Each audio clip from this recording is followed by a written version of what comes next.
के लिए एक माटी है जिसका नाम भारत है। तो ये बड़ी गर्व की बात है कि 100 करोड़ हिंदुओं का एक स्थान है जिसको विश्व जानता है और विश्व इसका सम्मान करने लगा। आज भारत का सम्मान पूरे विश्व में, तो ये बड़े गर्व की बात है। इसीलिए मैं इस बिल की मुखालिफत करता हूं। ये हिंदुस्तान के संविधान के खिलाफ है और ये उन लोगों की तौहीन है जिन्होंने इस मुल्क को आजाद करवाया तो 57 की जंग आजादी हो या 1910 में। महात्मा गांधी कैसे महात्मा बने मालूम मैडम? आमना सामना मीडिया में आप सभी का स्वागत है।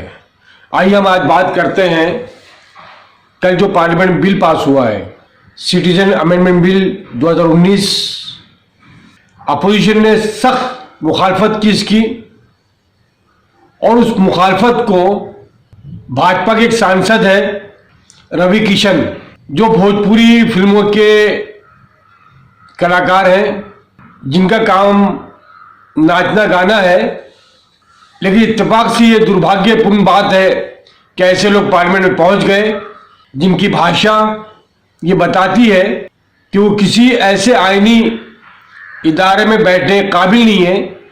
इनका मुकाम वही है जहां ये नाचने गाने का काम करते हैं। बिल पास होने के बाद में मीडिया से मुखातिब होते हुए जो जुमला इस्तेमाल किया, पत्रकार ने जब ये कहा कि इसका अपोजिशन अपोज कर रहा है, मुखालफत कर रहा है, दर्शकों को, नाजरीन को रवि किशन की वो बाइट दिखाएंगे। पार्लियामेंट के बाहर उन्होंने मीडिया के साथ बात करते हुए जो बकवास की है, उसके बाद उस पर चर्चा भी करेंगे।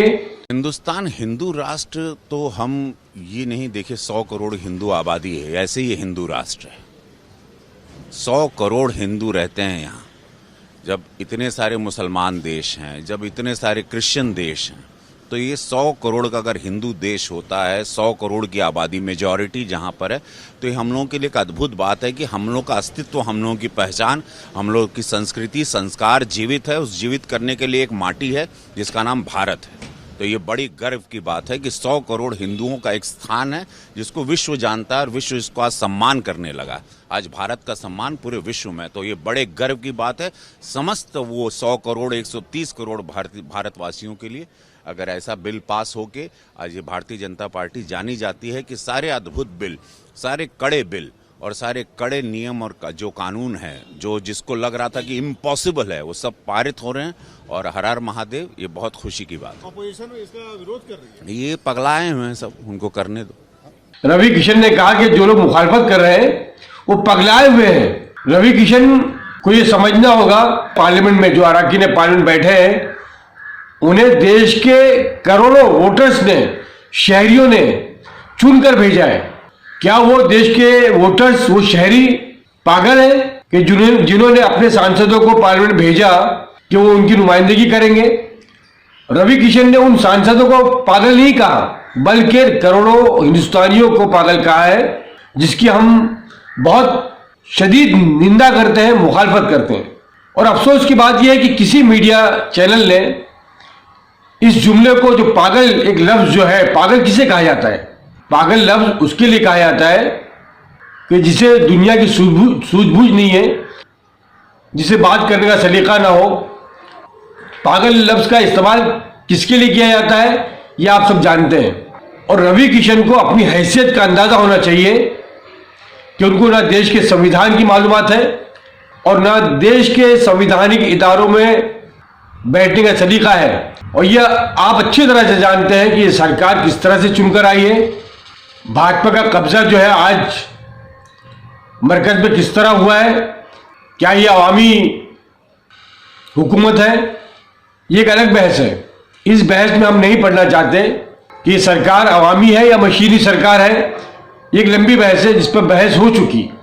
अब सवाल ये पैदा होता है कि रवि किशन को शायद सिर्फ हिंदुत्व नजर आ रहा है। इस देश के मुसलमान, जिन्हें वो और उनकी पार्टी तासुब के ऐनक से देख रही है, इस्लामी फोबिया इनके सर पर सवार है, इसीलिए वो मुसलमानों को निशाना बना रहे हैं। उनको ये समझना चाहिए रवि किशन को कि आप इस्लामी तारीख पढ़े, मुसलमानों की तारीख पढ़े। जिस रोज मुसलमानों की तारीख से वाकिफ हो गए आप, तो आपकी पतलून जो है गीली हो जाएगी, समझे? बकवास करने की जरूरत नहीं है। पार्लियामेंट में, अपोजिशन में मुलायम सिंह जैसे लोग, शरद पवार, पार्लियामेंट में मनमोहन सिंह जैसे लोग हैं जिनकी जूती के बराबर भी तुम्हारी हैसियत नहीं है। और पार्लियामेंट में मर्द मुजाहिद असदुद्दीन अवैसी भी है। अगर आपने नहीं सुना है तो असदुद्दीन अवैसी की वीडियो दिखाएंगे। इन फिरका परस्त अनासिर को मर्द मुजाहिद असदुद्दीन अवैसी साहब ने रवि किशन और उनके परिवार के लोगों को, जो उनका संघ परिवार है, उनको असदुद्दीन अवैसी साहब ने जवाब दिया है और पार्लियामेंट में सिटीजन अमेंडमेंट बिल, शरीयत तरमीम बिल फाड़ कर इनके गाल पर जन्नाटेदार तमाचा मारा है और ये बता दिया कि देश को इसके नुकसान क्या होंगे। संविधान के साथ खिलवाड़ करने का नतीजा क्या होगा, यह हमें बताने की जरूरत नहीं है। असदुद्दीन अवैसी साहब ने वो बता दिया है और हम फिर एक बार और रवि किशन से कहना चाहते हैं कि वो नाचने गाने का काम करें। पार्लियामेंट में बैठने की हैसियत उनकी नहीं है। तुम जैसे लोग असदुद्दीन अवैसी के पैरों के नीचे जो धूल है ना, मिट्टी, उससे भी गए गुजरे हो तुम। आइए नाज़रीन, हम आपको बताते हैं कि असदुद्दीन अवैसी साहब ने क्या कहा और किस तरह कहा। आप देखते रहिए आमना सामना मीडिया नेटवर्क। हमारे चैनल को सब्सक्राइब कीजिए, लाइक कीजिए, शेयर कीजिए और हमारी इस कोशिश में हमारा ताउन कीजिए।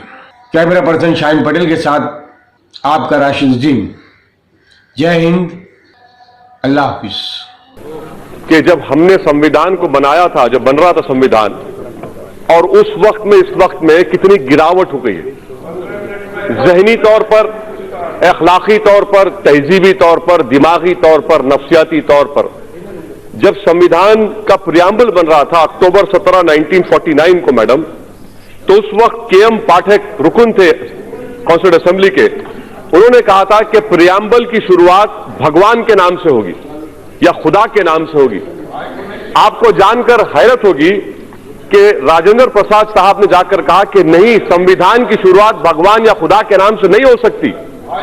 वोटिंग हुई, वोटिंग में के.एम. कामत साहब हार गए। जब संविधान का प्रियम्बल लिखा जा रहा था तो उसको भगवान खुदा के नाम से ही लिखा गया। अब वो ऊंचाई और ये पस्ती देखिए आप कि एक कानून ऐसा बनाया जा रहा है जो मजहब की बुनियाद पर बनाया जा रहा है। मुझे शिकवा इस बात का नहीं है, गम इस बात का नहीं है कि आपने मुसलमान को नहीं रखा। मुझे गम इस बात का है, आप मत लीजिए किसी पाकिस्तान से मुसलमान को, अफगानिस्तान से, मुझे उससे कोई मतलब ही नहीं है। मेरे बुजुर्गों ने जिना के पैगाम को ठुकराया।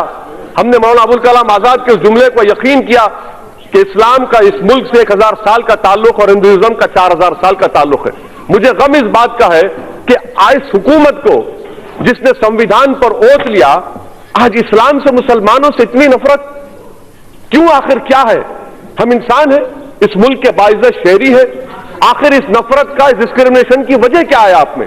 आप मत लीजिए किसी को। मैडम, मैं ये क्यों कह रहा हूं, बता रहा हूं। आप, मैं जानना चाहूंगा होम मिनिस्टर साहब से कि इस बिल को एनआरसी के नजर से देखने की जरूरत है। जो आसाम में एनआरसी हुआ मैडम, वहां पर 19 लाख लोगों के नाम नहीं आए, जिसमें से खुद वहां के मंत्री कहते हैं कि 5,40,000 बंगाली हिंदू है।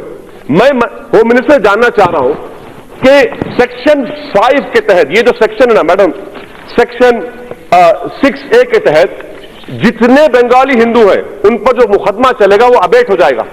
और किस पर मुकदमा चलेगा? फॉरेन सिविल से मुसलमानों पर। बताइए होम मिनिस्टर साहब, ये डिस्क्रिमिनेशन नहीं है? आर्टिकल 14 फेल का होता है, जहां पर मजहब आ जाता है, रीजनेबल क्लास वहां पर फेल हो जाता है। आप एनआरसी आसाम के 5,40,000 बंगाली हिंदुओं के लिए आप यह कानून बना रहे हैं। और जब एनआरसी हो जाएगा, अगर अमित शाह साहब का नाम नहीं आएगा और उन्हीं के पार्टी के किसी एक मुसलमान का नाम नहीं आएगा, तो सीएबी के जरिए अमित शाह का नाम आ जाएगा, मुसलमान का नाम नहीं आएगा। यह इनकी साजिश है कि स्टेटलेस बनाना मुसलमानों को। और मैडम, मैं इसकी मजम्मत करता हूं। हमारा हाल आप यह करके रख दिया है कि तूफान में, किश्ती में, तासुबियत की, फिरका परस्ती के तूफान में बगैर मल्लाह के हमको किश्ती में डालकर छोड़कर साहिल पर बैठकर सब तमाशा देख रहे हैं। मगर याद रखो, ये तमाशा देखने वालों, ये कश्ती साहिल को पहुंचेगी और इंशाअल्लाह ताला हम कश्ती जलाकर जमहूरी अंदाज में अपने आप को हासिल करेंगे।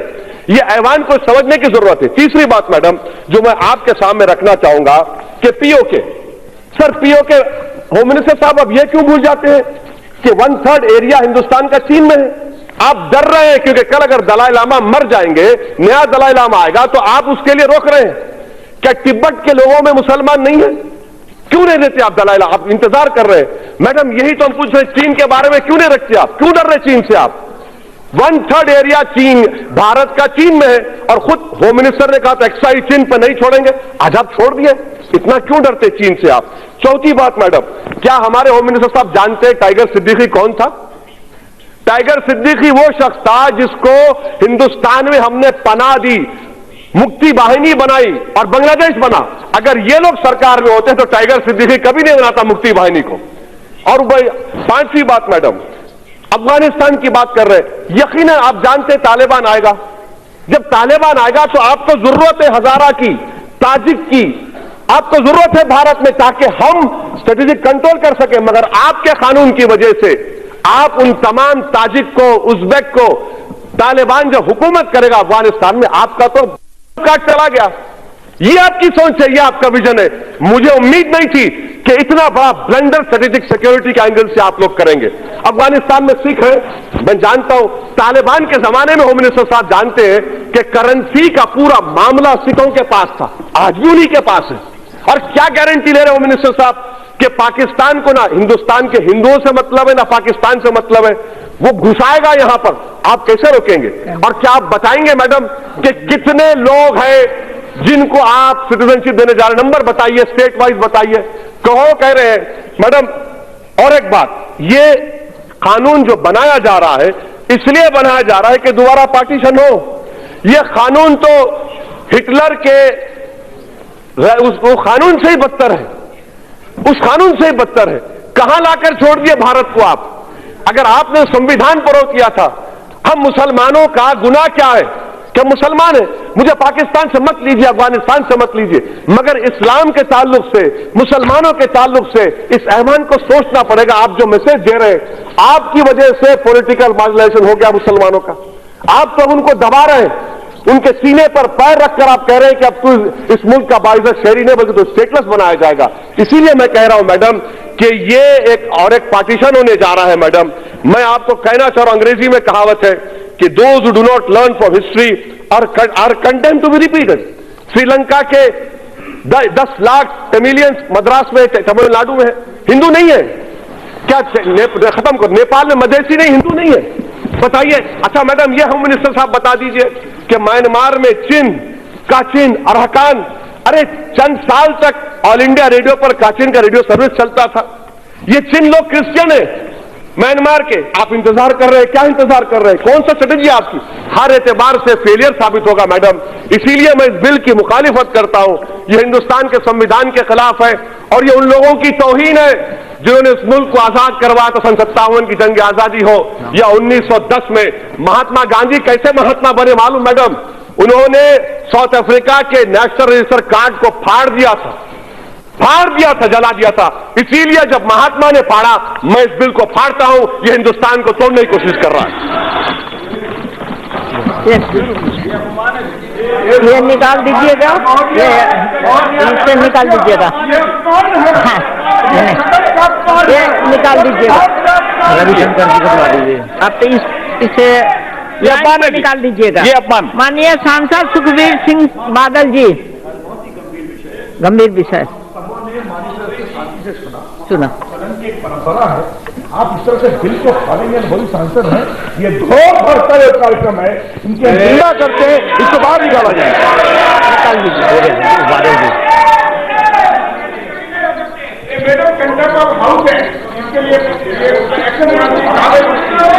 इनको बोलने नहीं देंगे मैडम।